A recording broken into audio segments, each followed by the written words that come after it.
Hi, Changemakers. It's me, Mo Berkner-Boyd. I want to dig into the human side of change. I want to have real conversations with the people who are doing the messy work of leading change and not burning people out in the process. I'm going to go deep with some of the best change and integration leaders about what's working. We'll wonk out on the data, weave in the neuroscience, and work through the challenges. Welcome to the Make or Break podcast.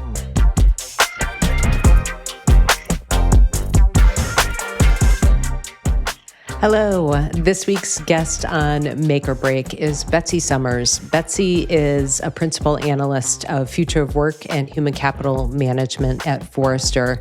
And we talked about so many things. She gives us a history lesson on HR and how that's impacting the function today and how they are or are not leading change. A three-pillar framework that really guides how she thinks about leading and managing through change, and a new paradigm for leadership and for individuals to thrive, not just survive, in this constantly changing world around us. Let's jump in.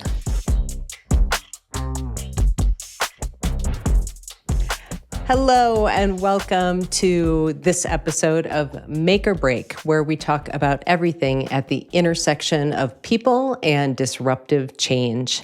I'm really excited to be joined by Betsy Summers. Betsy is a principal analyst on the future of work with a focus on human capital management at Forrester Research. Betsy has been both a practitioner and a strategic advisor to HR, learning and development, and talent leaders. She thinks, writes, and talks about how to make work more joyful, fulfilling, and equitable and sustainable. And she does that every day. Betsy, welcome. It's great to have you here. Thank you. It's my pleasure. So I love that you've got this focus on the macro trends around future of work. And I think it's funny because people are always like, well, when things get back to normal or the future of, and it's like, well, A, they're not going to get back to normal. There is no such thing. And the future, in many regards, when people are talking about the future, is already here. And I think about the HR function has seen just this massive disruption over the past 6-ish years. I mean, if you think about COVID and all of a sudden, oh my gosh, we have to send everybody home, and what do we do around benefits? And then AI.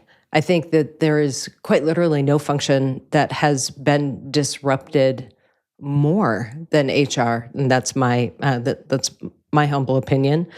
I'm curious, what do you see as the role of HR, particularly in guiding organizations through the unprecedented level of changes that we're seeing now and we'll see into the future? Ooh, that's a great question. It's like the $1 million question that we're starting out with. You're right that organizations have seen massive swings in the last 6 years. And we always get questions, at least on my team in the future of work, we always get questions about what's going to happen next. And you're right that the future of work in many respects is now, because especially the rate of change that we as humans are experiencing is so alarming. It's really, really hard to keep up with all of the change that we're experiencing. And the moment that we understand something and get used to it, then something has shifted again. And so it's either going to feel like you are surfing the wave, or you're just going to like fall through the wave and like drown in the water. I try to look at HR on a bigger scale, like what's the whole history of HR to help inform where are we now? Why are we here now? What's going on for them now? Probably because I love history. I majored in American Studies when I was in college. It's a multidisciplinary major, of course, where you look at a lot of the intersections between society, culture, history, the power dynamics, subaltern movements, cultural movements. What are people doing and why are they thinking that way? I do the same thing at work. And when I look at HR, the history of a a compliance center around HR, why HR came to be in terms of like agency theory and protecting the employer from the employee. I see a lot of those dynamics playing out all the time, employer power versus employee power. And also a lot of the kind of scientific management movement around trying to get the most out of people, or trying to enable or empower the highest performance teams or things like that, and all of the movements that went along with that around OKRs or pay for performance, etc. All of these little like tiny micro trends that fit into the macro trend. And HR was cresting this wave of incorporating employee experience into their role. There was a long legacy of compliance and personnel management within HR.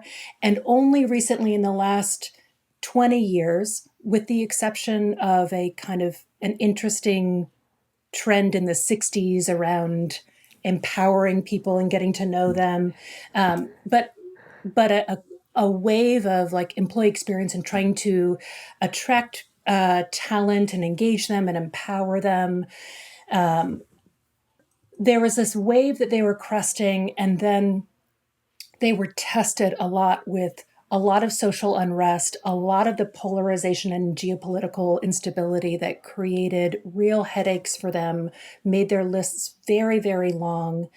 And also then these pushes to modernize their tech stack and suddenly upskill in data and analytics. There's just a lot going on. Their plates were very, very crowded with everything. And then, of course, the unthinkable, the unpredictable happens, which is like a global pandemic, which overnight changed the way that we all had to work. I mean, I remember that moment. I was at a tech company at the time. We did a pilot of working from home in advance of the kind of world shutting down. Our leadership team had the forethought to see, hey, this is coming, because that had been happening in some of their global offices where people needed to work from home. And they saw this as a big experiment. Well, we went home for a week experiment of working from home, and we didn't come back for a year and a half, because we were in California at the time, and they took the shutdown really, really seriously. And HR at that time had a lot of power. They had a lot of decision-making power. We saw in our buyer data that we were getting about how much power and influence HR was having in purchase decisions at the time. Absolutely. Yeah, huge moments of power. Betsy, would you say it was, I would say, like, think through the historical lens, it was probably the first time that, regardless of the organization, HR truly was at the table. Yes, very much so, and expected to lead these conversations on multiple fronts. How do we respond to the social unrest? How do we respond to DEI desires from our workforce? How do we respond to a lot of the pressures around the kind of employee power that was bubbling up because of the cyclical talent cycles that we were experiencing at the time, like these kind of tight talent markets? And then this huge amount of power around, like, how do we enable work from home? How do we train and equip our managers to then manage a hybrid and remote team? How do we get things done while having to change everything about the way that we're working? How do we help keep people safe and well? And there was this big focus on making sure that people were feeling okay. And then it all changed, not in an instant anymore, but it was a slow decline in power for multiple reasons. But now we're in a seat where HR is incredibly vulnerable. There's a huge opportunity for HR to step into this new age and this new conversation. But I'm finding more often our HR clients and those HR leaders I speak to, they don't feel confident about the skills that they have or the tools that they have to facilitate coming into the conversation, the data that they have to come into that conversation well, and to share things with the business that they don't already know. A lot of times they are coming in being told what to do. They're in that old familiar place of executing on a decision that's already been made and not in the position of actually driving the decision or at least contributing meaningfully to the decision. So I think that's interesting because when we think about change and humans and human resources, um, if they're not feeling equipped and they're supposed to be stewards for the humans in the organization experiencing, again, unprecedented levels of change, boy, that's a big gap. Well, yes, and it makes complete sense because human resources, the humans at work are a resource. They are an asset that the organization uses. And of course, in August of 2020, other things were going on and no one really paid attention to it. But the SEC came out with this big announcement that now publicly traded organizations needed to include in their annual reporting some mention, they were very vague about what the mentions actually were, but some mention of the human capital investments that those organizations were making, because the SEC knew that most of the value of publicly traded companies, at least, would be attributed to intangible assets, including the biggest, and the biggest cost, the human capital assets. And these, I think, maybe if COVID weren't going on at the time, we would have paid more attention to it. I'm not sure. We still are not very clear about what kinds of information we expect from companies. Like, we want companies to tell us about how they're recruiting, how they're enabling, how they're empowering and developing their workforce. But at least it is recognized that most of the value of an organization comes from its people. The skills that we all bring, the attitudes, optimism, change, resilience, things like that. But they are very difficult to measure. And that already makes HR's job incredibly difficult because they're being asked to measure and manage something that is messy and dynamic, which is, humans. The messiest part. Yeah. Right. I mean, yeah, I often would joke, if only robots could do everything. And now it feels like maybe we're on the cusp of that, which is Yeah. more terrifying.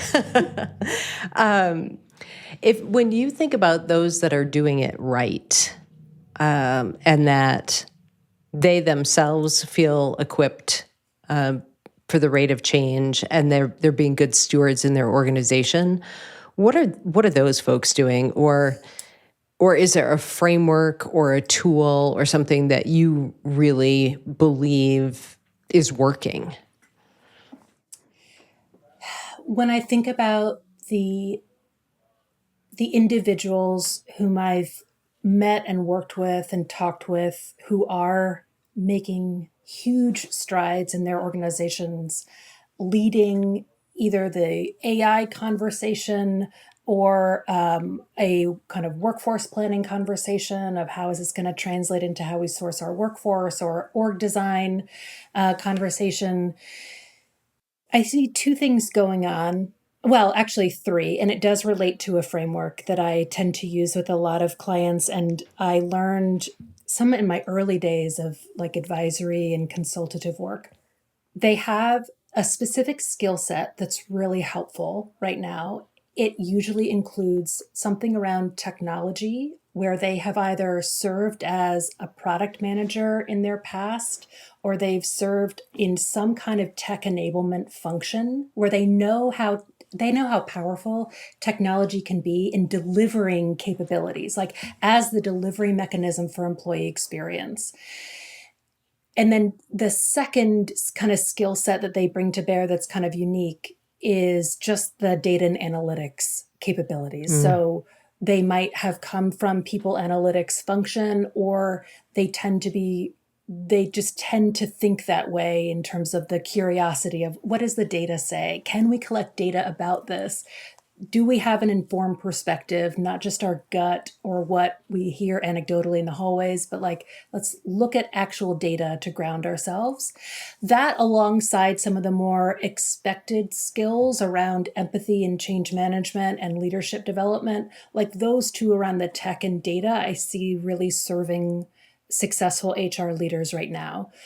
The other components are like the will to do it. They are excited by this moment. And yes, everyone can be anxious and maybe even terrified about what the future will bring, but at least in them, it translates from that nervousness to excitement of what is the opportunity in front of me then? How can I contribute to the change that I actually want to see in my organization? And then the third attribute is the hill aspect. Like they're making it easy for their team to get what they need to actually make things happen.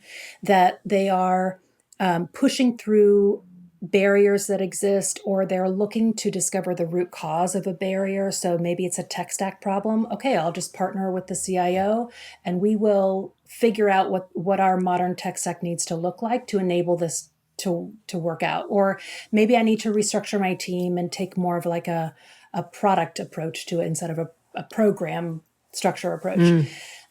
So that those three things together, the skill, will, hill, those all add up to kind of the picture of a successful leader these days.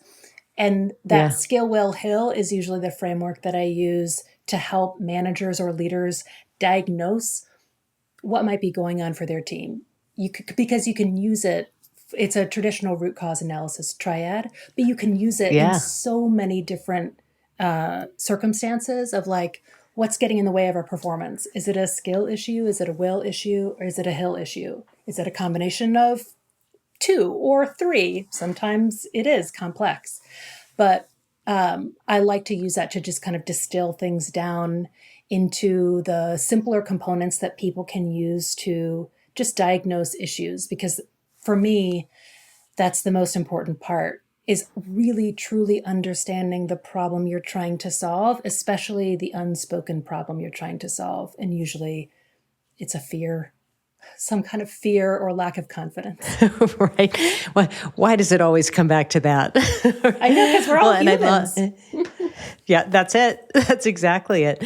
And I love this oldie but goodie, right? Right, in terms of skill, will, and hill, and the kind of that background and not being afraid to embrace new technology, being curious about the data, right? And then being ultimately a curious problem solver about all of those things. And that framework is so beautiful. Is there a metric that you think is really important to be tracking during times of disruptive change, particularly for the HR function? Something that you wish more organizations would track, or you've seen track successfully, or is just, quite frankly, your favorite? Yeah. I have a few things that I know are possible, but of course there's a lot of prerequisites there. Of you have to have clean data and the right systems, and people who can interpret it and use that data and actually take action on it. And this is part of what's really hard for HR, is there's a deluge of employee data these days, and it's hard to parse through what's meaningful. And especially because we all have very fragmented systems. I think ideally we think of organizational tech stacks as these very clear and simple, diagrams of all of the vendors, but there are only a few, and they all talk to each other and they're all integrating nicely, and it's a great, beautiful, friendly ecosystem. And the reality is and unicorns are real. Yeah, exactly. And I love to see the intersections between how people feel and their behavior.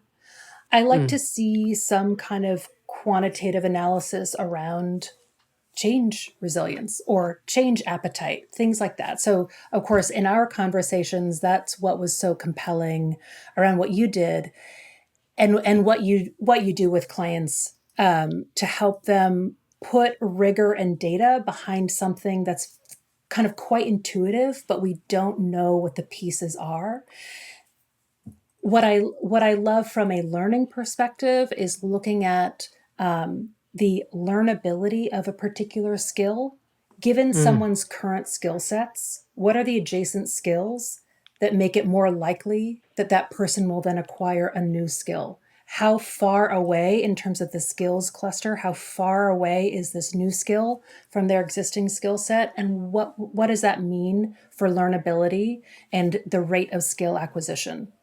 I'm also fascinated by. Can you, I know. yeah, Cool. pause for a second, because I think that that's something that people, myself included, right? Like thinking about I would think about that as almost like proximity skills. Yes. So what can I lean on that I already know that's going to make it more likely that I Exactly. can upskill? I love that, Betsy. So thinking about like a very clear example that I think will resonate with everyone is just languages. If you know Spanish, you will have an easier time learning another Romance language. That it's that kind of thing. So if you know one programming language, it's going to be easier for you to acquire a different programming language. If you are skilled in written communication, it's going to be easier for you to be a great public speaker or something like that. So like skills that are adjacent to each other, that have close proximity to each other, are easier to build and to acquire. And so if you, from an organizational perspective, if you can visualize and see a person's skill set, then you can also create learning paths for them that are a lot more attainable and a lot more realistic than taking someone with this skill cluster that's over on the left-hand side and moving them all the way to the right-hand side. So you can actually build learning paths and career paths that are more realistic. And I love thinking that way because I feel like a lot of organizations don't understand and miss they For sure. they think maybe some things are innate and like innate traits that we're born with or things like that, and put in a box. Yeah. Right. And so then I'm not this, or I am this, so I can't do that. Yes. I'm not a friendly person, therefore, et cetera, et cetera, et cetera. Yep. So that measurement and interrogation of skills, and that's interesting because it gets us into a really interesting quantification or a kind of definitions about what is potential. Because a lot of times organizations think of an employee's potential, like all these hypo programs and stuff like that. Employee potential is something that the organization can define for that person, that the organization says you're high potential, you're low potential. When who are they to say that you're high potential or low potential anything? What they're looking for is various proxies or behaviors that point towards, things that they would want for you, but they are not in charge of anyone's or any individual's potential. And so I'm excited to see that area of the market grow a lot more. I think it'll take a few years for organizations to either feel comfortable doing that or be incentivized to do that. But those are some of the KPIs that I'm really excited about. Well, and I love this. Obviously I love skill measurement is what we do at C2IQ. What I love about what you're talking about with the kind of adjacent skills and learning pathways, particularly for right now, is so many people have seen what they thought their career path was blown up by AI. And if we're taking a transferable or adjacent or proximate skills approach, measuring those to say, what can you take, let's say software developer or somebody that was an entry-level HR, right? And some of the things that are now being done by AI, what skills did they have that now we can think about putting them here, or as an individual, me understanding what my skills are so that I understand what's transferable and what I need to develop for a new or different career path. Love that. I Yeah. absolutely love that. And that's a great segue. We're going to jump into our rapid fire questions because Cool. we're getting to the end. I know we could keep talking about this, Betsy. So you took C2IQ. I am curious, what were some of your insights about yourself based on the results? Or maybe it was something surprising, maybe something you're like, that makes sense. I'd say a lot of the results made sense, like around change resilience, for example. A lot of it, like it had very high face validity to me. It made like a lot of sense given my experience. My growth areas being emotional regulation and adaptability. That's something that, especially, I always thought I was somewhat good. Like I thought I was better at those. And then when I became a parent, I realized, oh, I am not great at those things. One, Oh my because gosh, I know. parenthood keeps you real, man. Oh, it does. It reflects everything back to you. You Absolutely. cannot tell yourself any lies about like who you are and how you operate because it's just thrown right back in your face. The so the emotional regulation, one of the funny things in my experience going through the survey was trying to be really, really true to my experience and what I would do, Yeah. not what I advise clients to do and what I know I should do. Yep. Because yeah, of course, and we've all done these quizzes where we know what the best answer is, but we need to be honest with ourselves about how we actually show up. If we want to truly develop and grow skill, we have to be honest. Yep. And so emotion regulation was one thing that I was like, oh yeah, you saw that? Yes, that is very true.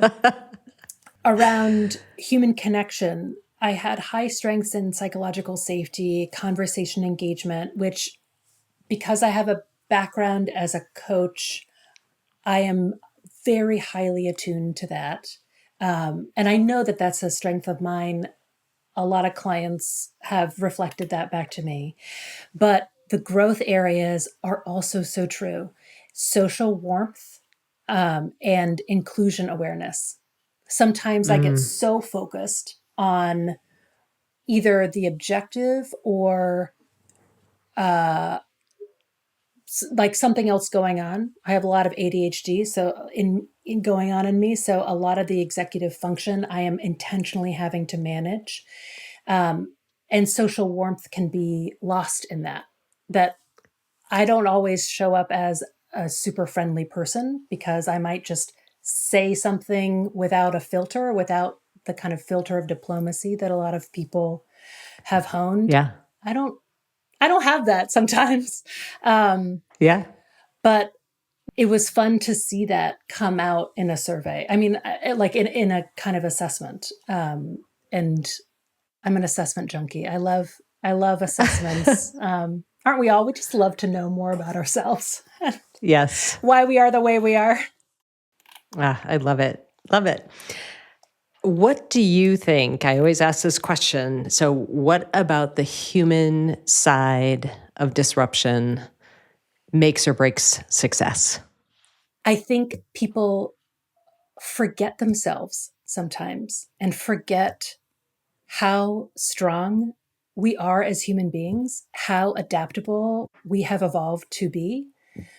If we train ourselves well enough, we can choose what we want to think about ourselves and the world. Like it's amazing. Especially listening to those Right? Olympic athletes talk about the way that they think about the world and the way that they have reframed their experience to focus on the joy of the process and not the outcome, and the way that they can like think about thinking and change the way they think. Like that is very powerful, and all of us have access to that. I absolutely That's what I love. Well, and I love that because what you did there, I know you were talking about it in the coaching framework, but as a leader, you can do that too, right? So Yes. Individually, how have I lived through something in the past? How have I succeeded? That's still me. What were the things that I did? What are the skills that I have? But then as a leader, grounding your team in that. Yeah. Right. We've come through this, and you've done this. And right. So both kind of collectively as a team, but individually for people, right. Reminding them how capable they are. Yeah. Right. And that, yes, the change is going to keep coming, but you've got the capacity, you have the skills. Yeah. And that's exactly relevant in this moment where the future is unknown. No one has a crystal ball, especially with AI. We really don't know what's going to happen because a lot of these AI applications are still in pilot mode, and we don't have a good sense, either micro or macro. Like micro in how is my job going to change, macro, how is the whole economy going to shift because of this? We don't know what's going to happen. And some is in our control, but a lot is not. And so there's a new leadership imperative around grounding in either a servant leadership mentality, but just a more general, what about you will help you be successful? How can I support you in this moment? Not the leadership perspective of, I see the light at the end of the tunnel. I know what the vision is. I know what the objective is. My job is just to get you there. We don't know exactly where we're going. And so you have to take a different leadership style approach. And that can be very challenging for a lot of people who were brought up in more of the top-down or vision orientation leadership style, which is still helpful, but it's just not as helpful in this moment. I love that. And like any leader that's telling you that they can see the light at the end of the tunnel, I'd like to wear their goggles. I know. Well, it's like we are the light. Like as we walk through the tunnel, we will illuminate it. But there is nothing in the future that tells us where to go. It's like we have to create that light for ourselves.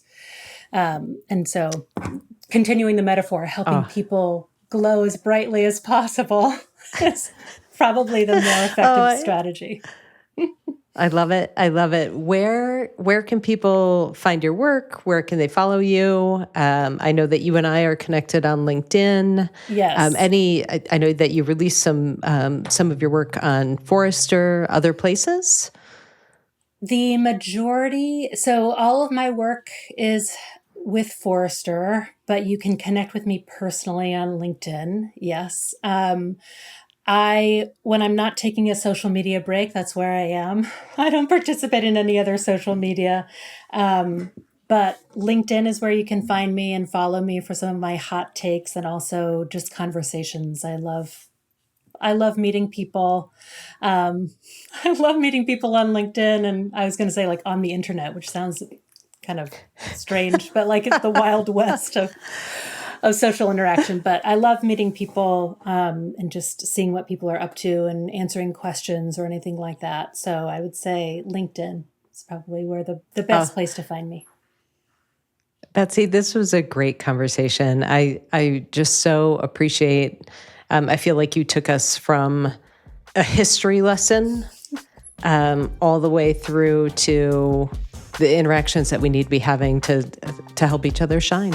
So thank you. Thank you. My pleasure.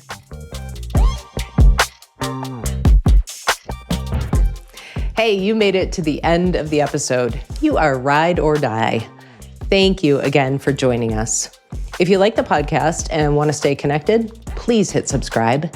These are video podcasts, so join us on YouTube for the best experience of the show. You can also reach out to me on LinkedIn. I love connecting with people who are committed to human-centered change. See you on the next episode.